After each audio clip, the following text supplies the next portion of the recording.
بسم اللہ الرحمن الرحیم۔ امام صادق علیہ السلام دعا دے رہے ہیں غریب زہرا کی قبر پہ آنے والے ہر اس زائر کو۔ روایت کہتی ہے کہ معاویہ ابن وہب کہتا ہے، راوی ہے اس روایت کا، کہتا ہے استعذنت علی ابی عبداللہ فقیل لی ادخل فدخلت فوجدته في مصلاه فجلست حتى قضى صلاته فسمعته وهو يناجي ربه وهو يقول۔ ابن وہب کہتا ہے میں امام صادق کی خدمت میں حاضر ہوا تو سرکار مصلی پہ تھے۔ ابن وہب کہتا ہے میں بیٹھ گیا، جب انہوں نے نماز مکمل کی تو میں نے سنا کہ میرا مولا اپنے پروردگار سے راز و نیاز میں مصروف ہے۔ امام کچھ اس انداز سے دعا فرما رہے ہیں، یا من خصنا بالکرامت ووعدنا بالشفاعت وحملنا الرسالہ وجعلنا ورثۃ الانبیاء۔ مولا فرما رہے تھے، وہ ذات کہ جس نے ہمیں کرامت کے ساتھ مخصوص کیا اور شفاعت کا وعدہ دیا، رسالت کی ذمہ داریاں ہمارے کندھوں پہ رکھیں، ہمیں انبیاء کا وارث قرار دیا، گزشتہ امتوں کو ہمارے ساتھ ختم کیا، ہمیں وصایت کے ساتھ مخصوص کیا، ہمیں گزشتہ و آئندہ کا علم عطا کیا، اور تو نے بعض لوگوں کے دلوں کو یوں قرار دیا کہ وہ ہماری طرف مائل ہو جائیں۔ اے پالنے والے، ہر وہ جو میرے پدر بزرگوار امام حسین علیہ السلام کی زیارت کرنے والے ہیں، ان لوگوں کو بخش دے جو ہماری اطاعت کے شوق میں اور اس ثواب کی امید سے ہیں کہ جو تیرے نزدیک ہمارے ساتھ وابستہ ہونے میں ہے، اور تیرے پیغمبر کو مسرور کرنے کی خاطر اور ہمارے امور کو بجا لانے اور ہمارے دشمن کو غضبناک کرنے کے لیے اپنے وطن چھوڑتے ہیں اور اپنے اموال خرچ کرتے ہیں۔ اے پروردگار، وہ اس کام سے صرف تیری خوشنودی چاہتے ہیں، بس تو بھی خوش ہو کر انہیں بے نیاز کر دے جو حسین کے زائر ہیں، اور شب و روز ان کی حفاظت فرما۔ تو ان کے اہل و عیال کے لیے ان کا بہترین جانشین بن، اور ان کا ساتھ دے جنہوں نے اپنے اہل و عیال کو وطن میں چھوڑا۔ ہر سرکش دشمن سے ان کی حفاظت فرما۔ اے پروردگار، وہ تجھ سے امید رکھتے ہیں، ان کی ہر آرزو کو پورا کر جنہوں نے اپنے اہل و عیال اور اپنے رشتہ داروں پر ہمیں مقدم سمجھا۔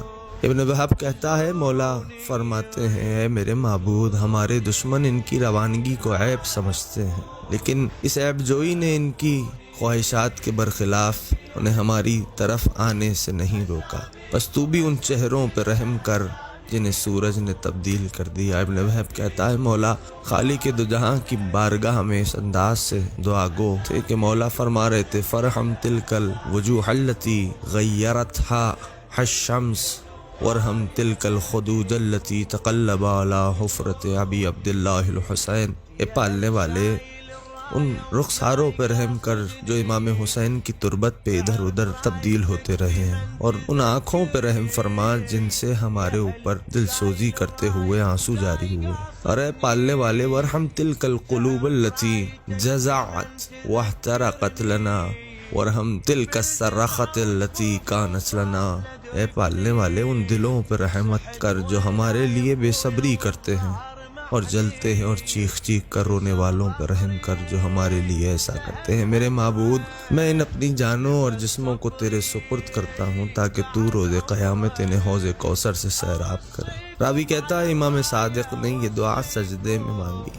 جس وقت وہ دعا تمام فرما چکے تو میں نے مولا کی خدمت میں عرض کیا کہ میں آپ پہ قربان جاؤں، جعلت فداک لو ان ھذا الذی سمعت منک کان لمن لا یعرف اللہ لظننت ان النار لا تطعم منہ شیئا ابدا واللہ لقد تمنیت انی کنت زرتہ ولم حج۔ کہتا ہے، میں قربان جاؤں میرے مولا، مجھے یقین ہے میں نے جو دعا آپ سے سنی ہے اگر کسی ایسے کے حق میں مانگی جائے جو خدا کو بھی نہ پہچانتا ہو تو آتش جہنم اسے ہرگز کوئی گزند نہیں پہنچائی۔ خدا کی قسم، میری تمنا ہے کہ میں حج کے بجائے ان کی زیارت کو جاتا۔